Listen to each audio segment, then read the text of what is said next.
চাঁপাইনবাবগঞ্জে ৫ মাস ধরে নিখোঁজ স্বামীর সন্ধান ও শ্বশুরবাড়ির লোকজনের শারীরিক, মানসিক নির্যাতনের বিচারের দাবিতে সংবাদ সম্মেলন করেছেন এক নারী। রবিবার ৯ নভেম্বর বিকেলে জেলা শহরের বাতেনঘার মোড়স্থ একটি অফিসে এই সংবাদ সম্মেলন করেন শিবগঞ্জ উপজেলার নয়ালাভাঙ্গা ইউনিয়নের বাবুপুর মিরাটুলি গ্রামের মৃত নওশেদ আলীর মেয়ে গৃহবধূ নার্গিস বেগম। সংবাদ সম্মেলনে নার্গিস বেগম বলেন, বিয়ের পর থেকেই যৌতুকের জন্য বিভিন্নভাবে নির্যাতন চালায় স্বামী ও তার পরিবারের লোকজন। ৫ লাখ টাকা নেবার পরেও আবারও মোটরসাইকেল ও ফার্মেসি তৈরির জন্য আরও টাকা দাবি করে। না দিতে পারলে ঘরে বন্দি করে বেধড়ক মারধর করে তারা। এমন নির্যাতনের শিকার হয়ে ডিভোর্স চাইলেও দেনমোহর না দেবার কারণে সেটিও করছে না।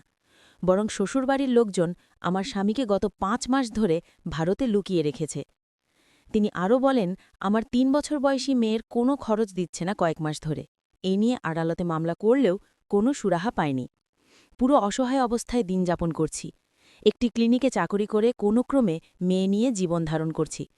আমি স্বামীর সন্ধান ও আমার উপর জুলুম নির্যাতনের বিচার চাই। সংবাদ সম্মেলনে আরও উপস্থিত ছিলেন নার্গিস বেগমের বোন হাসমাতারা, মেয়েসহ পরিবারের সদস্যরা। নিখোঁজ বুলবুল শিবগঞ্জ উপজেলার শ্যামপুর ইউনিয়নের পূর্ব শ্যামপুর গ্রামের রফিকুল ইসলামের ছেলে। এই বিষয়ে তদন্ত চলমান এবং তদন্ত সাপেক্ষে প্রয়োজনীয় আইনানুগ ব্যবস্থা গ্রহণ করা হবে বলে জানান শিবগঞ্জ থানার ওসি গোলাম কিবরিয়া। মেয়ে আছে, মেয়েটার প্রতিদিন 200 টাকা করে আপনার খরচ হচ্ছে। তো কোথায় পাবে? ওর বাপ খরচ দিচ্ছে না, আর খোঁজ খবর নিচ্ছে না, কোথায় পাবে?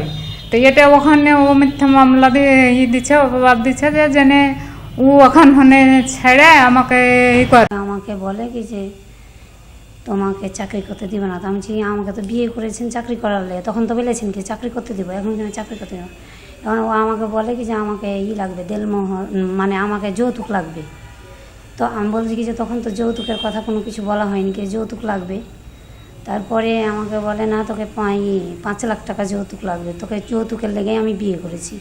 আমি সে সমাধান তো আমাকে বলেনি। সে সমাধান যদি আমাকে বলতো কি যে আমাকে যৌতুক লাগবে, তাহলে আমি বিয়ে করতাম না।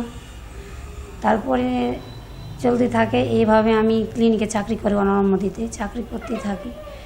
তারপরে আমাকে বলে কি যে তোকে ওখানে চাকরি করতে দেবো না, ওই যৌতুকের কারণেই। তারপরে আমি তাকে, সে বললো কি যে আমাকে তাহলে দোকান দিয়ে দে না। তার আগেই বলেছি কি যে আমাকে এই একটা মোটরসাইকেলের দাম দে। তারপর মোটরসাইকেলের দাম কি গহেরে দেওয়া হয়েছিল 1.5 লাখ টাকা মতো। ওটা দেওয়ার পরে তখন ফের আবার বলে কি যে আমি ফার্মেসি দিব, আমাকে ফার্মেসির টাকা দে।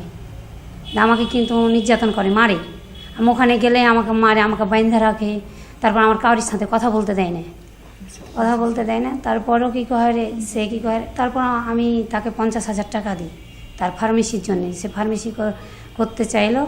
তা আমি সংসার বিয়ার জন্যে গিয়ে জায়গা আমার সংসার আছে, আমার একটা বাচ্চা হয়ে গেছে। তো আমি কী কহে আচ্ছা কী কহে আমি তোমাকে ফার্মেসি দিয়ে দেবো, আস্তে আস্তে আমি টাকা দিব, দিয়ে ফার্মেসিটা বড় করাবো। ও সেটাও কী কহে আমার কাছেই করে।